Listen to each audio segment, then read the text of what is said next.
o'clock we had a call with a house on fire. Crews arrived really quickly, not that far away, and they found flames coming up from almost all of the west side windows. So first floor, second floor, we had flames coming out of the windows. Two adults were outside. They were transported to the hospital. I'm not sure their condition. And we do have we do have 3 kids that we can't account for inside the building right now. So now, Can't account for? well, they're inside the structure right now. So we're working towards that goal right now. But because of the heavy damage, crews could not even enter the building. They went in. There was so much fire inside the building that they had to pull out. So right now we have Sioux Falls Fire Rescue, Police Department, ATF, Rural Metro Ambulance all here. Fire chaplains are here. So this is going to turn into a tragic event for us.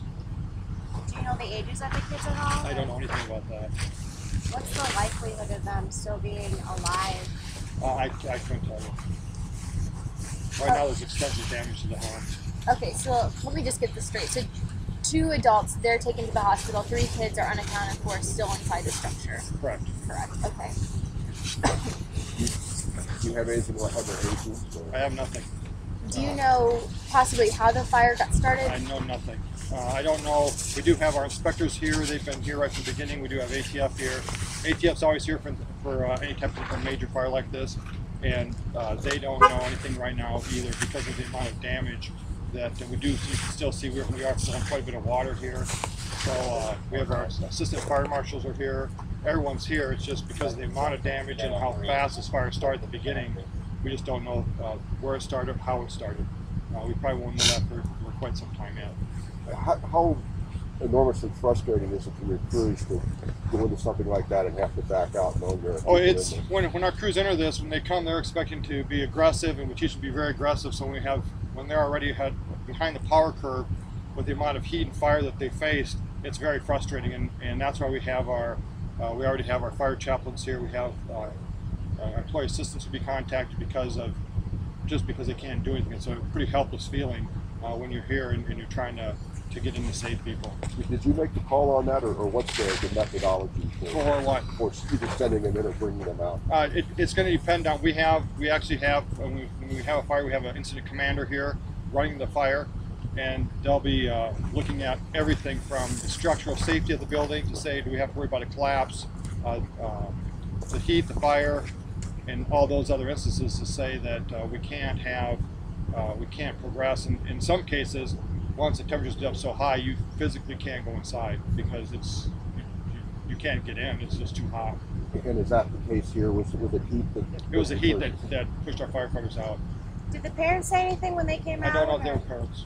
Oh, okay. I don't know who. I don't know. The adults? I don't know anything about what they said or the relationships. And it being this time of year, the holiday season, I mean, this is the second house fire you had tonight. I mean, talk a little bit about that. What do you say about that? It does get it's stressful for our crews because we know now the holiday season is here, and from now until school's back in session, and once the temperatures dip, we know that time is critical when we have fires. It's stressful for the crews. It's stressful for everybody involved, not just fire, but also police officers and paramedics and the ambulance crews. Everybody knows that this is a pretty tough time. So it does weigh heavy on our firefighters.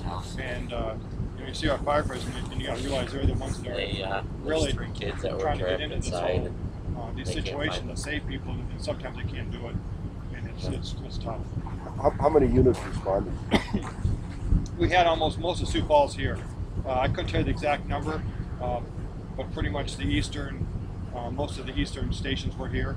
We did pull one out from the west side of town just we want to have the resources and manpower to do our best to get in and into this. We also had to worry about, because of the cold, that we have to have those extra resources to make sure that everything's being done safely.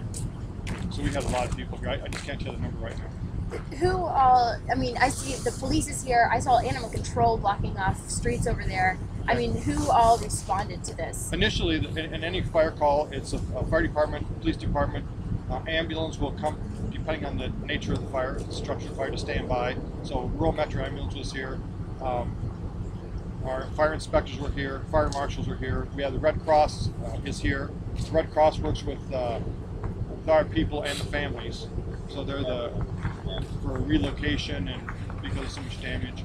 And I don't know about animal control unless they were here because we're so close to law enforcement center that they might have been up here just to help block off roads. The two adults, male, female, two males. I can't say. I really can't say anything more because I just don't know. It's a pretty fluid environment right now. Where were they transported to? I don't know. I know one of the hospitals, I'm just not sure which one.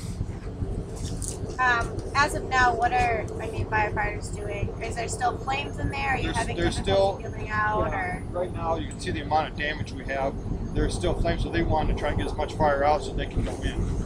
The problem is when you have this much fire that the floors in some cases aren't even stable to put a person on. So we have to, before we go back in, we have to ensure that we're not going to have a fire fire potentially enough from the first floor all the way to the basement.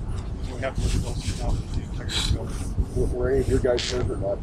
To my knowledge, no. And there was, to my knowledge, there wasn't any other damage to buildings next door either. In close proximity. And I don't remember if you said this earlier. What exactly is the address of this house? I couldn't tell you. I'd have to look at my pager to tell you. I just don't know. Okay. do you know when I you'll have more stuff probably by more? I would think probably later. I just don't know how long it's going to take. And it's not going to be minutes. It's going to be hours. Oh, yeah. How confident are you that there are 3 people in there and not I'm more? I'm not very confident. So there might be more in. No, there might be less. Might be less. I just don't know. But there could be more. No. We're just trying to account for everybody. But when you have kids, you just don't know, are they in someone else's house? We just don't. That's what we're trying to narrow that all down to.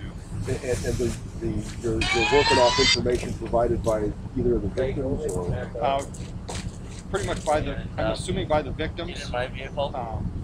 I just driving don't. down I here can't. to go to They didn't tell me Ruckus. firsthand. I showed up after the And fact. they're letting us stage right here in So front that's of. all I know right now. Thank you. Okay, good. Excellent. Yeah, and I am very new here. What is your name? I'm sorry. I'm Jim Sedaris. Okay. That's spelled fire chief. And how do you spell Sedaris? I'm sure I think it's on my helmet. SID. SIDERAS. Okay, excellent. That's fine. Just Thank throw you so everything much, in Jim. and just Thank come on you. over. Okay, thank you. All right, bye. Oh. Jim, how many fatalities have there been this year? You know? Thank you. One for sure, maybe 2. I'd have to look off the top of my head. I know we had. I just don't know if one